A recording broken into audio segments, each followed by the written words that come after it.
This is the figure complex amazing Yamaguchi Marvel's Deadpool.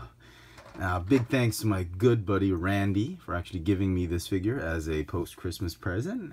Thanks, man. And before we begin, of course, we need to look at the packaging. Very, very nice. Some great artwork here and there. You get all the fantastic artwork. They put the articulated comic book art that they've managed to do with this figure. Unbelievable. So he also comes in a tray that has several other accessories with 3 extra pairs of eyes, which we'll talk about later, as well as this like comic book effect type of bait. All right, onto the figure itself. The moment I opened this figure up, I could not put it down, and I was trying to get it into different poses, and I thought, how would I start this video? Because there were just too many poses flooding my head with this figure. I could not choose one. I decided, I'm going to put him with some Hydra soldiers, and he's just kicking ass. So this is the thing I tried to do. I thought, maybe he needs a flight stand. I was thinking, he's never going to stand on one foot. I thought I was standing him up. I was like, he's going to need a base. And seeing that some of you think that I have some semi-decent posing skills for action figures, I decided to give it a shot, and lo and behold, I gave out a light little chuckle after I actually managed to put him in a one-leg standing pose. Oh my goodness. All right, so enough gushing. Let's get rid of these guys. And he is standing. He is freely standing. There is no base, no strings, or anything like that. He's just on one leg standing with this articulated pose. Oh my goodness. And, talk about the figure itself. This is my first Revoltech figure, actually. So, it's my first one. I'm pretty impressed, actually. It is a wonderful figure. There is terms of playability, in terms of scale, there's just so many things you can do with it. Yeah, and look at that. There's just amount of detail on it. Very, very nice. And the investment here in this figure, I think, is the articulation. It's not so much the detail of the figure, like the paint apps. Paint apps are okay, they're standard. But like, for instance, the working holster, it's not working. You can't get the guns out. There's no way to remove them. Also, the knife here is also molded in. It's nothing like that. So detail wasn't too much. Meticulous detail, I suppose, was not an investment. The investment was really getting the figure in the comic book poses that we all want our action figures to be in. And I think that was the main consideration for making this figure. And as you can see, I'm trying to struggle getting him in the standard standing pose because there's just so much joints, and that he's and everywhere the level of articulation for the joints is just incredible. I didn't think such a figure, they'd actually make a figure of Deadpool that is very articulated. You can get him in all those decent poses.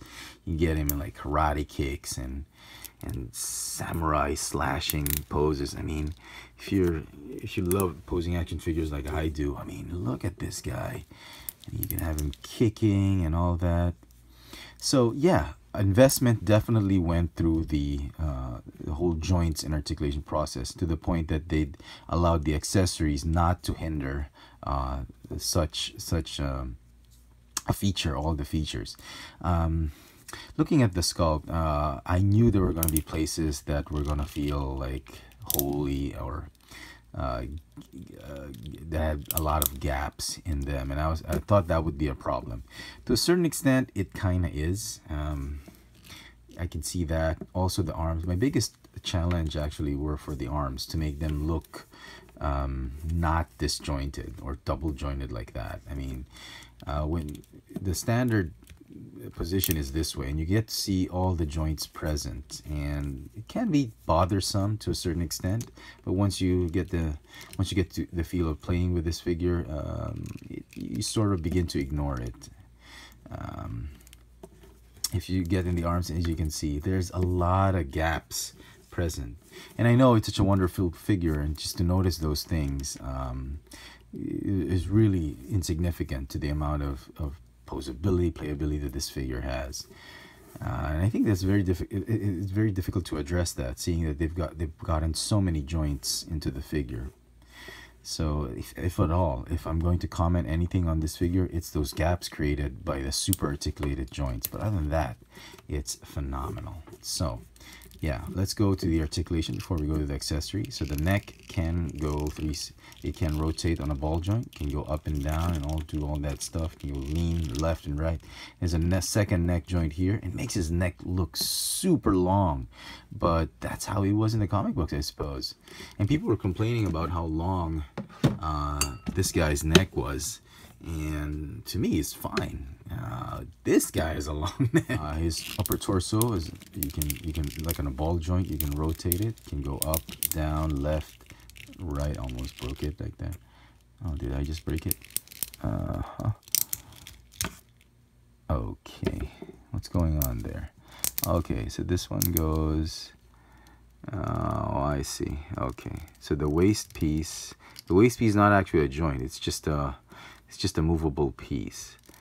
And okay, so this one just goes up and down, oh, forward and backward. Okay, and then, sorry, my bad. And then okay, so you can't really do that. Thank you for that. I'm glad I saw that. I would have broken it. So his hip joints is a ball joint.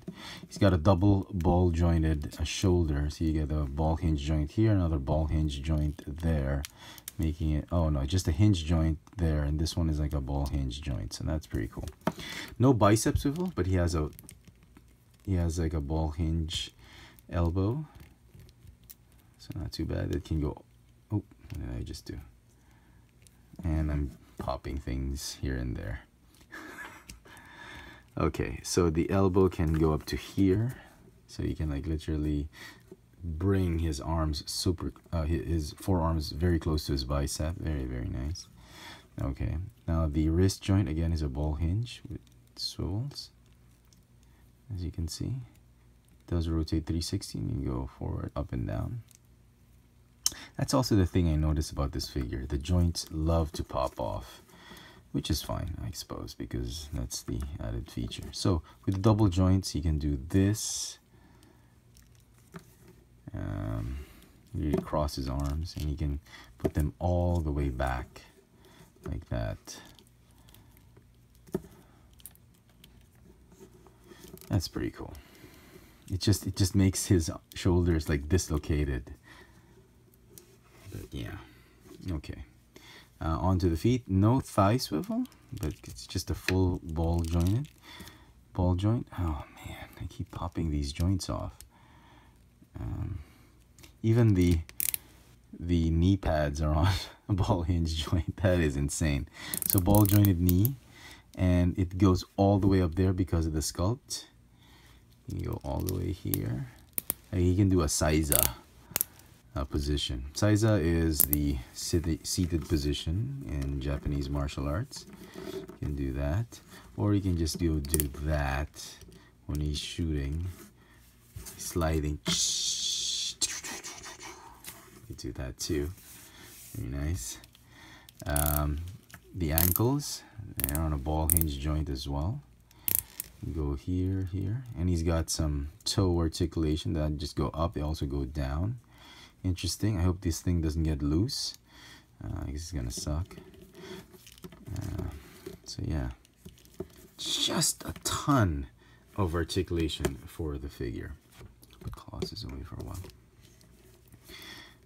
Oh man, there's just so many things you can do with him. Look at that. I get him in so many poses. Okay, let's talk about the articulation, the accessories. With another sword, which is nice. 2 katanas. And then 2 pistols. Shame it didn't come with a bazooka or a machine gun. Just the pistols, that's fine. He comes with katanas that are also sheathed.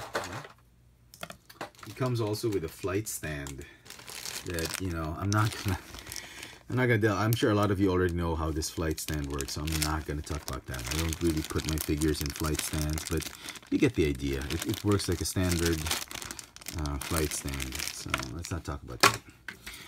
Comes with a base, which, you know, it's nice that they've added a little bit of an effect, like a comic book effect, so he can just go skidding. It's like skidding back there. Whoa, like that. Or when he punches, oh my goodness, joints are just popping out everywhere. So he can just, when he punches something, you can have that effect on it. All right, he's got these extra set of fists. He's got the closed fists. Oop, just fine. He's got the thumbs up or thumbs down.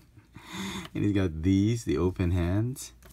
I wish they were more open, like so he could do his impression like, oh my god, like it's, why don't we just swap out the eyes right now? He looks funny. He's got these other eyes that are just squinting. I don't understand why there's so many squinty eyes. I think one pair of squinty eyes is okay. The others should have been just the regular eyes. His regular eyes are still squinting, in my opinion. I wish it were a little bit more open, but anyway. Let's see if we can put these things on. I love this. This is actually one of my favorite expressions of Deadpool, and he's just about to, like, oh, Francis, where's Francis? He's escaped. What? He's like, ah. That's I'm glad they put that. And also, he's got these love eyes, like he's falling in love. Oh, Colossus! Yeah, so it's a lot of fun. Oops, what the hell just happened?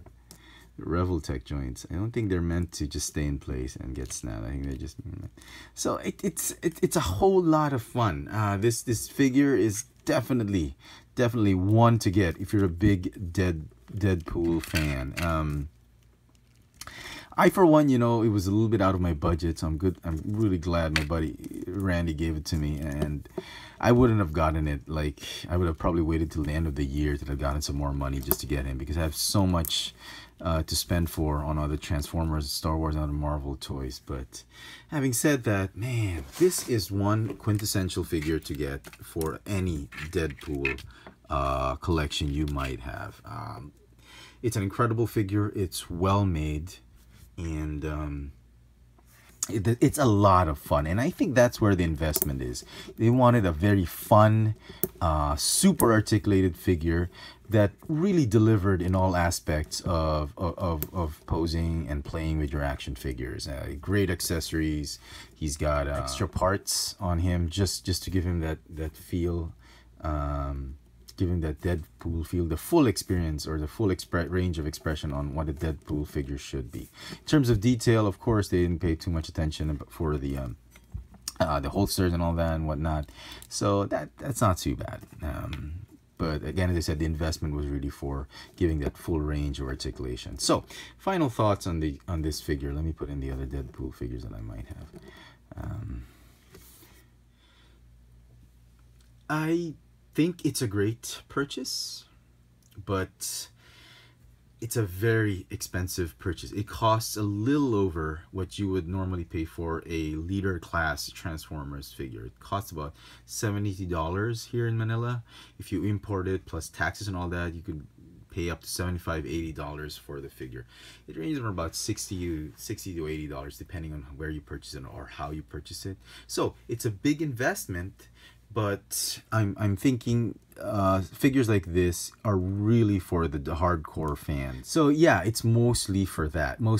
But if you're just a casual Marvel collector in the 1/12 scale, I think you're better. It's okay to just keep the 6-inch, the Marvel Legends figures. They're okay. They'll do it for you, and I think they're great for any collection.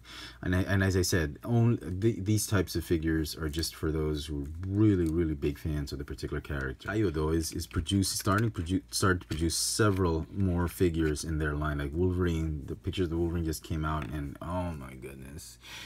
If they did that in the brown version, I would have immediately gotten it. But they're doing it in the yellow and blue version, so I'm okay with it. But I'm not going to spend so much for it. So, do you get it? If you're a big Deadpool fan, yes. If you're a casual Marvel collector fan, you might want to wait till somebody lets it go for a cheaper price.